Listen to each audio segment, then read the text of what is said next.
एक ऐसा जर्नलिस्ट जिसने अपनी जान की बाजी लगाकर हमारे देश के जवानों को बचाया, साथ में कई बार पुलिस वालों की जान भी बचाई और रोड कंस्ट्रक्शन में हो रहे गड़बड़ियों को भी उसने उजागर किया। एक सच्चे भारतीय होने का वो जो कर्तव्य निभा रहा था, उसकी कीमत उसे अपनी जान देकर चुकानी पड़ी। रॉड से मारकर उसका सर फोड़ दिया जाता है, गर्दन की हड्डी तोड़ दी जाती है, रिबकेज तोड़ दिया जाता है, उसके लिवर के कई टुकड़े कर दिए जाते हैं और उसके बाद उसके शरीर को एक सेप्टिक टैंक में डालकर ऊपर से कंक्रीट से सील कर दिया जाता है। क्या एक सच्चा जर्नलिस्ट जो अपने देश के जवानों की हेल्प करता है, पुलिस वालों की हेल्प करता है, उसके साथ ये सब कुछ होना चाहिए था? लेकिन हमारे देश में ऐसा होता है क्योंकि उसने जो सच उजागर किए थे, उसके कारण कई भ्रष्टाचारियों के करियर दांव पे लगे हुए थे। मैं बात कर रहा हूं मुकेश चंद्रकार की, एक सच्चे जर्नलिस्ट की जिसे किसी भी बात का डर नहीं था। इनका यूट्यूब पे एक चैनल भी है जिसका नाम है बस्तर जंक्शन, जिसपे 1.5 लाख से भी ज्यादा सब्सक्राइबर्स है। मुकेश चंद्रकार ने 25 दिसंबर 2024 को एक रिपोर्ट निकाला था और इस रिपोर्ट में उन्होंने बताया था कि किस तरीके से छत्तीसगढ़ के अंदर जो 50 करोड़ का रोड है उसको 120 करोड़ का रोड बनाकर बनाया जा रहा है और इसमें जो आम जनता के पैसे हैं उसकी घपलेबाजी करके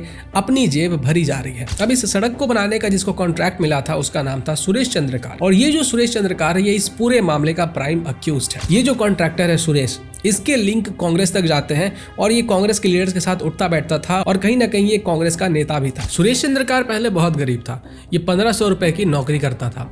फिर इसने बड़े बड़े नेताओं के साथ मिलकर घोटाले करने शुरू किए और जनता के पैसे से अपना घर भरता गया और अभी इसके पास 150 करोड़ रुपए की संपत्ति है। इसने जब अपनी शादी की थी तो इसकी शादी के बारे में बताया जाता है कि वो उस शहर की सबसे महंगी शादी थी।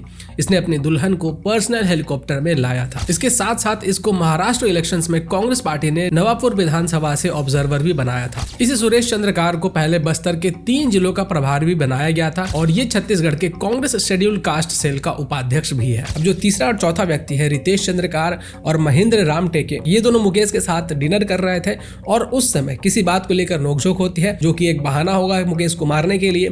तो ये दोनों मुकेश के ऊपर आयरन के रॉड से हमला करते हैं। इस हमले के कारण उसका सर फट जाता है, फिर उसके गर्दन पे वार कर जिससे उनके गर्दन की हड्डी टूट जाती है, फिर उसके चेस्ट के ऊपर वार किया जाता है जिससे उनका जो रिब केज होता है वो टूट जाता है और फिर उसके बाद दरिंदगी की सारी हदें पार करके उनके लिवर के भी टुकड़े कर दिए जाते हैं, उनका दिल निकाल लिया जाता है और उनके शरीर को सुरेश चंद्रकार के घर के अंदर जो कि कॉन्ट्रैक्टर है तो उसके घर के अंदर जो सेप्टिक टैंक होता है उसमें डालकर ऊपर से कंक्रीट डालकर सील कर दिया जाता है। जब मुकेश के घर वालों को लगता है कि बहुत समय से मुकेश घर नहीं आया है तो वो इसकी रिपोर्ट लिखवाते हैं और 1 जनवरी से ही मुकेश गायब रहते हैं, उनका कोई अता पता नहीं था। फिर जब पुलिस छानबीन करती है, ये जो कॉन्ट्रैक्टर सुरेश है उसके घर की छानबीन होती है, तब वहां पे जाकर मुकेश चंद्रकार की बॉडी मिलती है और बॉडी जिस हालत में थी मैं आपको दिखा नहीं सकता हूं क्योंकि वो बहुत ज्यादा दर्दनाक है। अब जो सुरेश चंद्रकार होता है इसकी जो प्रॉपर्टीज होती है उनमें से जो इलीगल प्रॉपर्टीज होते हैं उनके ऊपर बुलडोजर चलाया जाता है। अब ये जितने भी अक्यूज्ड है इनके खिलाफ नोटिस जारी किया जाता है और फिर इनमें से कुछ लोगों को पकड़ भी लिया जाता है। सुरेश चंद्रकार जो कि इस पूरे हत्या की साजिश का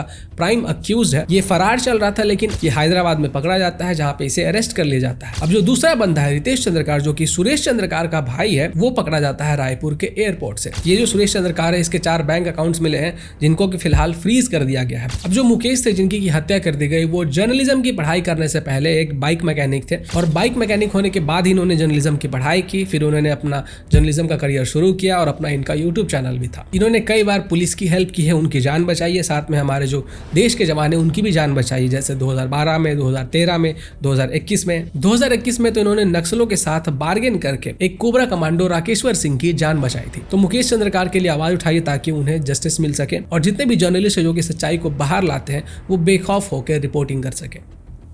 नमस्कार।